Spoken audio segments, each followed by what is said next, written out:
Hi friends, welcome to Sangees Cafe. So இன்னைக்கு இந்த video வந்து ஒரு இன்ட்ரெஸ்டிங்கான யூஸ்ஃபுல்லான கிச்சன் டிப்ஸ் தான் நம்ம பார்க்க போறோம். அதுக்கு முன்னாடி நம்ம சேனலை சப்ஸ்கிரைப் பண்ணலனா சப்ஸ்கிரைப் பண்ணிட்டு பாருங்க. ஸோ ஃபஸ்ட்டு டிப் என்னென்னு பார்த்தீங்கன்னா, நம்ம ரெகுலராக எவ்ரிடே வந்து டீ எடுத்துக்கிட்டே இருப்போம். அந்த டீயில் வந்து பார்த்திங்கன்னா கடைசியில் வந்து கொஞ்சம் டீயில் வந்து பார்த்திங்கன்னா அந்த டீ தூள் வந்து வடிகட்டாமலே வரும். அப்படியே கொஞ்சம் பார்க்குறதுக்கு வந்து பார்த்திங்கன்னா இந்த டீ தூள் வந்து கடைசியில் கொஞ்சம் இருந்துகிட்டே இருக்கும். ஒரு கிளாஸோட சிப் மட்டும் வேஸ்ட் ஆகாது. நம்ம எத்தனை பேருக்கு டீ போட்டாலுமே இந்த கடைசியில் வந்து இந்த டீ தூள் வந்து லைட்டாக இருந்துகிட்டே இருக்கும்.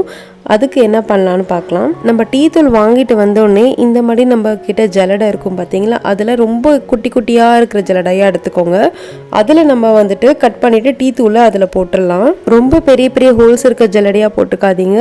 ரொம்ப சின்னதாக இருக்கும் பாருங்கள், அந்த மாதிரி இருக்க ஜலடையாக சேர்த்துக்கோங்க.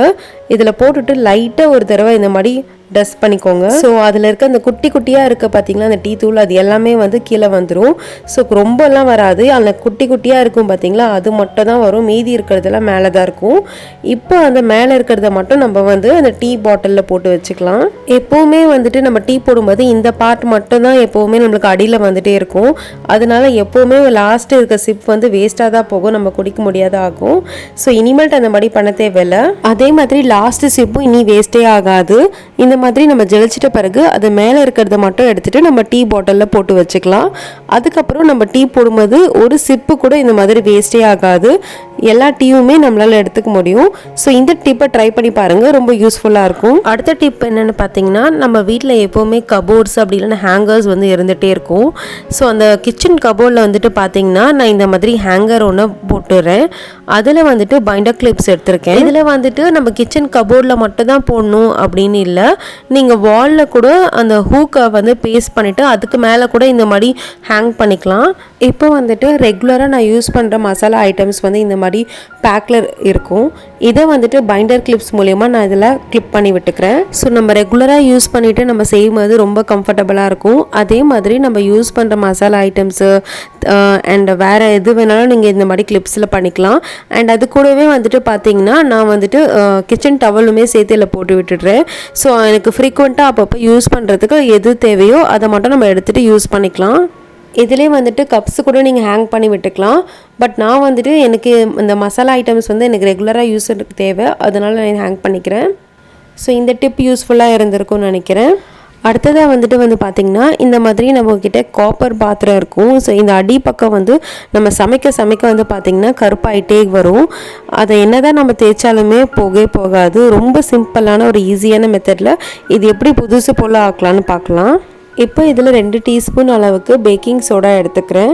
இது கூடவே 2 டீஸ்பூன் அளவுக்கு வினிகர் எடுத்துக்கிறேன். இப்போ இது ரெண்டுத்தையும் நல்லா மிக்ஸ் பண்ணி விட்டுக்கலாம்.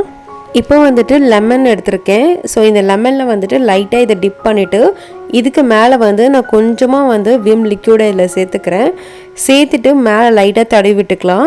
ஸோ இது நல்லா கொஞ்சம் ஃபுல்லாக கவர் ஆகிற வரைக்கும் கொஞ்சம் லைட்டாக இதை தடவி விட்டுருங்க.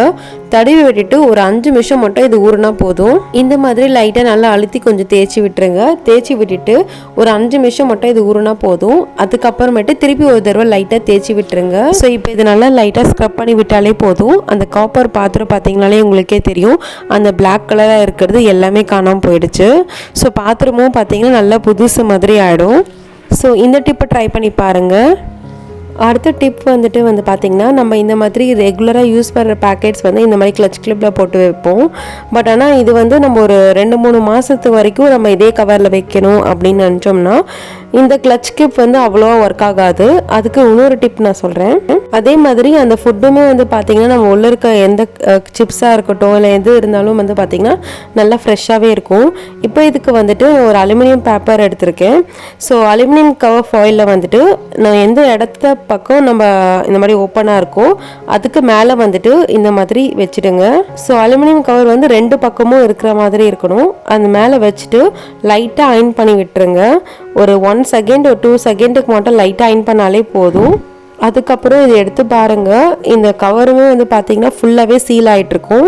இதுக்கப்புறம் நம்ம என்ன ஃபுட்டு இதுக்குள்ளே ஸ்டோர் பண்ணாலுமே வந்து பார்த்திங்கன்னா ஒரு 5 to 6 மந்த் வரைக்குமே இது நல்லா ஃப்ரெஷ்ஷாக இருக்கும். ஸோ இந்த மாதிரி ஸ்நாக்ஸ் வந்துட்டு நம்ம பாக்ஸில் கொட்டி வச்ச பிறகு மீதி இருக்கிறத வந்து இந்த மாதிரி நீங்கள் அலுமினியம் ஃபாயிலில் கவர் பண்ணி வச்சிட்டோம்னா நம்ம எத்தனை மாதம் ஆனாலுமே அந்த ஃபுட்டு வந்து நல்லாவே கிறிஸ்பியாக இருக்கும், சீக்கிரமேட்டும் கெட்டும் போகாது, நல்லா ஃப்ரெஷ்ஷாக ஸ்டோர் ஆகிக்கலாம். ஸோ இந்த மாதிரி சின்ன சின்ன பேக்கெட்ஸ் நம்ம வாங்கி வச்சுருப்போம். ஸோ இந்த பேக்கெட்டில் இருக்கிறதெல்லாம் வந்து பார்த்திங்கன்னா நம்ம ரொம்ப ரேராக தான் யூஸ் பண்ணுவோம். இந்த சிக்கன் மசாலா, அதுக்கப்புறம் custard powder, baking powder, chaat masala இதெல்லாம் வந்து பார்த்திங்கன்னா நம்ம மந்த்லி ஒன்ஸு இல்லை வீக்லி ட்வைஸ் ஆர் த்ரைஸ் தான் நம்ம யூஸ் பண்ணுவோம். ஸோ மீதி இருக்க டைமில் வந்துட்டு இது இந்த மாதிரி ஓப்பனாக தான் வச்சுருக்கலாம். ஸோ அதுக்கு பதிலாக நம்ம இந்த மாதிரி பைண்டர் கிளிப்பில் போட்டுட்டு ஸோ எல்லாமே வந்து ஒரே பாக்ஸாக வச்சுக்கோங்க. ஸோ நம்ம எந்த மசாலாஸ் எல்லாம் யூஸ் பண்ணுறோமோ அந்த மசாலாஸில் வந்து நம்ம இந்த மாதிரி க்ளோஸ் பண்ணிவிட்டு அதில் பைண்டர் கிளிப் பண்ணி வச்சிட்டோம்னா போதும். அதுக்கப்புறம் நம்ம எப்போ தேவையோ அப்போ மட்டும் நம்ம இது யூஸ் பண்ணிக்கலாம். ஸோ எல்லாமே ஒரே இடத்துல ஆர்கனைஸ்டாக இருந்துச்சுன்னா அடிக்கடிக்கு இது நம்ம தேட தேவையில்லை இது எங்கே இருக்குது அப்படின்னு சொல்லி. ஸோ இந்த மாதிரி நம்ம ரொம்ப ரேராக யூஸ் பண்ணுறது எல்லாமே ஒரே பாக்ஸாக வச்சுக்கோங்க. ஸோ ரொம்பவே யூஸ்ஃபுல்லாக இருக்கும். அடுத்த டிப் வந்துட்டு நம்ம ஹேண்ட்பேக்ஸ் வந்து பார்த்திங்கன்னா நம்ம அப்பப்போ யூஸ் பண்ணுவது வந்து பார்த்திங்கன்னா அந்த ஜிப்பு வந்து அடிக்கடிக்கு ஸ்டக்கப் ஆகிடும். ஸோ அந்த மாதிரி ஸ்டக்கப் ஆகாமல் இருக்கிறதுக்கு நம்ம வேஸ்லின் இருக்கும் பார்த்திங்களா, நம்ம ரெகுலராக யூஸ் பண்ணுற வேஸ்லின், அந்த வேஸ்லினை வந்து அந்த ஜிப்பில் வந்து லைட்டாக இந்த மாதிரி தடவிட்டுருங்க. ஸோ தடவி விட்டுட்டு ஒரு தடவை நல்லா ஜிப்பை க்ளோஸ் பண்ணிட்டிங்கன்னா போதும், அதுக்கப்புறம் ஸ்டக்கப்பே ஆகாது. ஸோ அதுக்கப்புறம் நம்ம பேக் ஜிப்பும் ஸ்பாயிலே ஆகாது. ஸோ இந்த டிப்பை ட்ரை பண்ணி பாருங்கள். ஸோ இந்த வீடியோ உங்களுக்கு யூஸ்ஃபுல்லாக இருந்திருக்கும்னு நினைக்கிறேன். யூஸ்ஃபுல்லாக இருந்துச்சுன்னா இந்த வீடியோக்கு ஒரு லைக் கொடுத்துக்கோங்க.